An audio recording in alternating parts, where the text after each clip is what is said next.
Very scary. Wala namang tao dito. So, susubukan natin magbiyahe mag-isa. Pumunta tayo ngayon sa Taipei. Titingnan natin kung anong mangyayari sa atin. It's our first time na travel abroad mag-isa. Okay, bye! Sumingit ako sa ano. Hindi naman sila nag-check ng number. Dapat 6 pa ako pero sumama na ako sa 1. So this is it na nga. Palapag na tayo sa Taipei, no?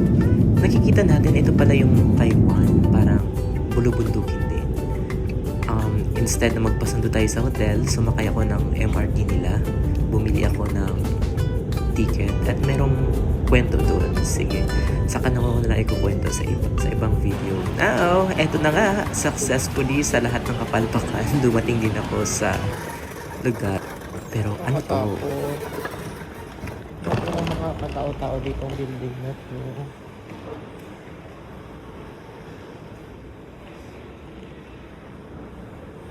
Ano to? Ba't naabot ako dito? Wala namang tao.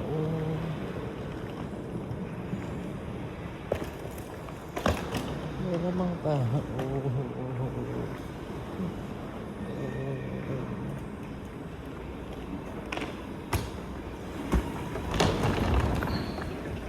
Ayun, hindi ko maintindihan ang mga binabasa ko kaya pasok ako ng pasok. Kakaiba pala dito sa Taipei kasi isang building, iba-iba yung iba-iba yung may-ari. Ay, nakakaloka. Dinala ko sa Star Swimming Hotel. Hindi pala yung Wonder World Hotel. Nakakapagod! Scary pa naman masyado. Ano pa naman si Google? Oh my God. So, dinala niya ako dun sa Star Swimming. Hindi pala yung Wonder World. Patay na. At sa kakaikot ko, akalain mo isang building, mga 5 hotel meron. So, nahanap ko rin naman. And eto, buti na lang, meron silang free biscuit.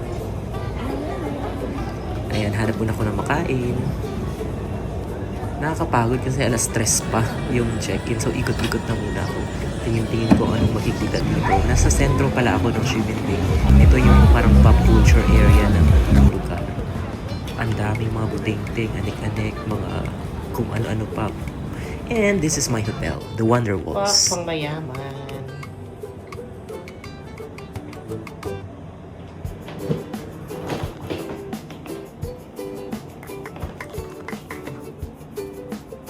Ay, matulog muna tayo.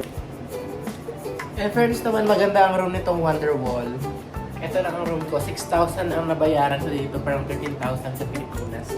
Sa loob ng 4 nights and 5 days. Worth it naman kasi social naman ang mga shower niya. Like this. May shower sa loob. May... Oh! High-tech! Ulitin ko ha, sarado ko ulit. Pagbukas,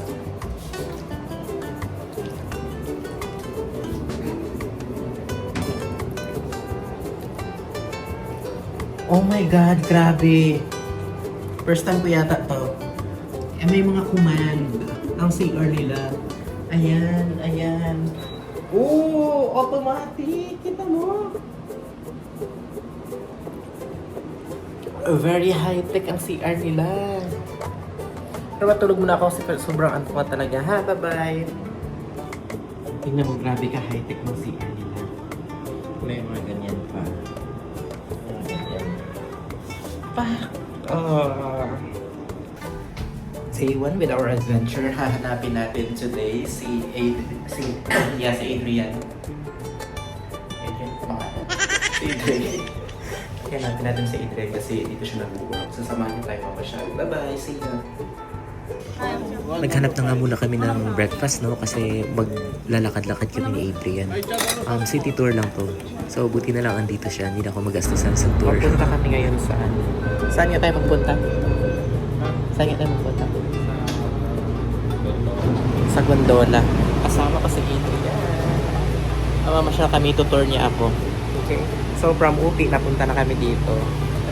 Upi lang naman kami dati. So ayun na nga, sa kasamang palad, sarado yung gondola. So napunta kami sa katabing Taipei Zoo. Eto, maraming hayop and reunion naman. First time ko makakita ng koala dyan. And of course, sasakay kami nitong parang train at dadalhin kami kasi napakalawak ng zoo na ito na nakapagod. And in fairness, ang daming Pinoy dito ha. First time ko rin makikita ng panda na yan, no?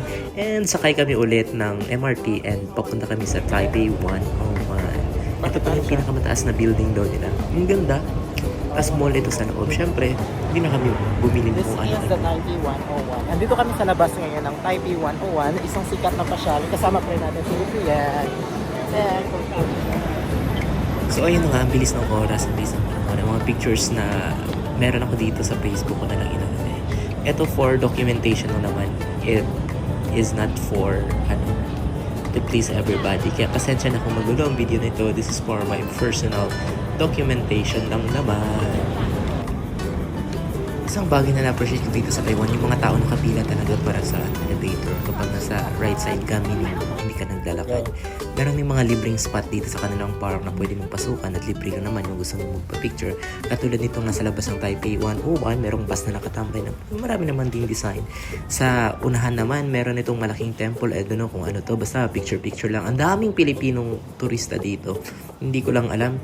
Pero lahat ng mga nasa tindahan nagtatagalog sila kasi kahit yung mga lokal dito, alam nila na pag turistang Pinoy ang mga customers nila. Kaya nagkukumusta na rin sila. Then masarap ganun ang mga sinasabi nila. So andito kami ulit balik sa train station. Train lahat ng ganap dito naka-train. And day 2. Day 3, Kakagising ko lang wala yan, pa rin mga araw. Tingnan mo, maulan Ito pa na yung rin. day 2 ko. Maghanap muna ako ng breakfast kasi maghahanap mamaya ako sasabay ngayon na ako sa ng- tour. Maghanap ako ngayon ng breakfast. So, dito ako sa labas. So, bibili lang ako sa mga kanto-kanto ng breakfast, no? Ayun na nga. Patulad dito may mga naglilinis din pala. So, naglilinis din pala sila dito ng kalsada. Ito yung area kapag morning. So, walang katao-tao. Ayan, tahimik lang. Mahanap ako ng breakfast para kain ako. Kasi meron akong tour mamaya. Umuulan pa rin, grabe. Meron akong tour by 7:30. 7:30 ang tour. Kung nag-avail ako ng tour. So, ito yung kanto. Maghanap tayo ng mga nagtitinda-tinda lang sa gilid. Ayan doon sa center. Ayan, maraming salamat, no? Kita-kits tayo sa susunod na kabanata nito. 4, 3, 2, 1. Naman ako nagtsinelas. Masyado. Oh my God. Basa ang lupa. Nagtsinelas ako. Sana naman magandang panahon mamaya sa tour namin. No? Pero paano kung uulan? Hindi. Wow. Ganun. Bye-bye for now. Chicken and burger. So, bibili tayo ng chicken and burger.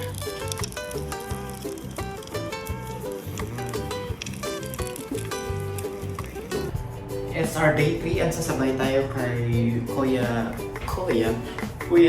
Joven ba yun? Tour Taiwan. Hanapin natin sila 7:30 yung ating meet-up place dun sa labas ng Watson. Titignan natin kung saan tayo pupunta. North Coast tour ito. Bye-bye!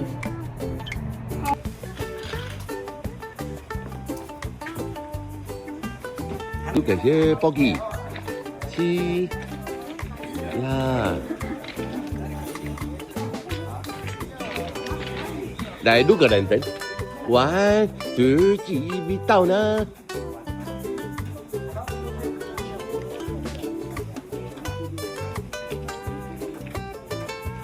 Boggy here, say hello. Hey, mabuhay. Yeah. Here you go. Ako na lang namang mag-isa nag-tour dito. So, 15 minutes daw yung lakad natin pa waterfalls. So, dadaan tayo dito sa tulay na to. I don't know kung anong magandang waterfalls ba to or what. So, 15 minutes tong travel natin at maulan pa. Grabe ang swerte ng tour natin, no? Makikita natin dito na maganda yung, wow, merong tubig. Look at that. Ayan. So, matubig. Ganyan. Bilisan ko na kay para makabalik na rin ako agad sa sasakyan kasi nakatakot naman dito. Diba?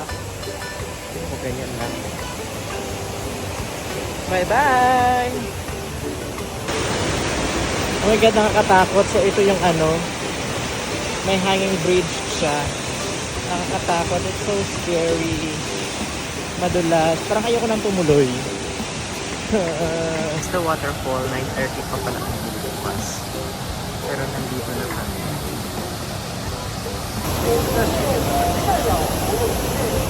So, andito kami sa Golden Sea ba yun? And then yung 13 something na nilibingan na, I don't know. Yan, tapos parang mga ganyan-ganyan, bundok-bundok, and whatever. So yun na siya.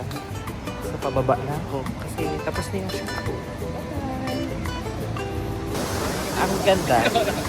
Ganda. Maganda. So, ito yung waterfalls. Golden waterfalls. So, ganda naman. Dito tayo sa village na inspired daw sa Spirited Away. Sa mga ganyan. Inspired daw to sa Spirited Away.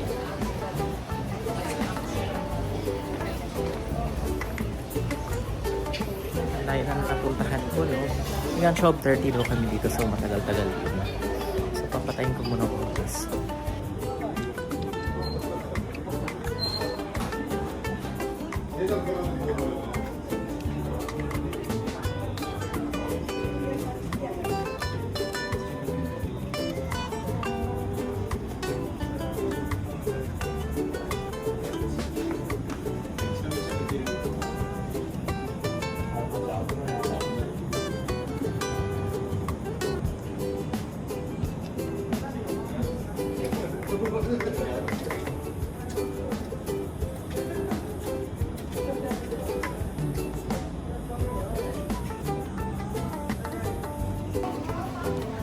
Ito daw yung Old Street. Ito pa pala. Old Street. Joven. Ano yun? Parang Spirited Away siya na street. Ayan. So, ito yung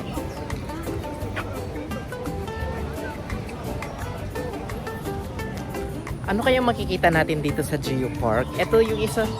Ito sa mga pinakasikat na pasyalan dito sa Thailand. Thailand. Dito sa Taiwan. Okay? So, malalaman natin mamaya kasi naglalakad pa tayo ng malagpag-layo-layo. Isang oras daw tayo dito, sabi ng ating tour group. So, we'll find out kung anong meron. So, nagmamadali ako na. Okay. So, ito yung tinatawag na Geo, I don't know, Geo something something. Ito yung makikita pala dito. Ate.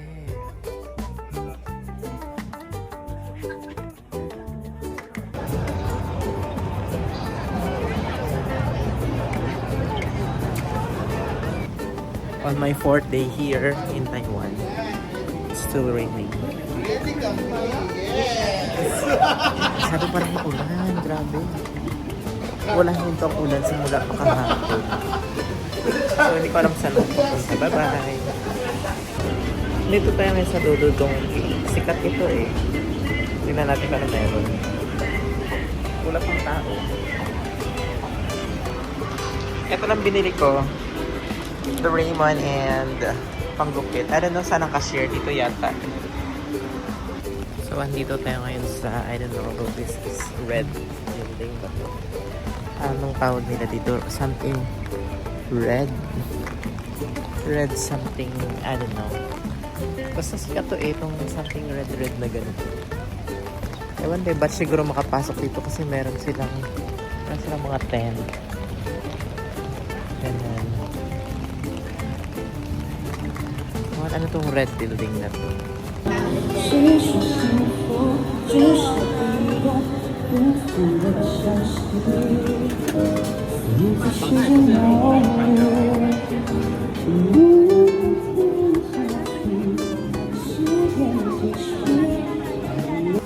So magbe-breakfast muna tayo bago tayo lumipad.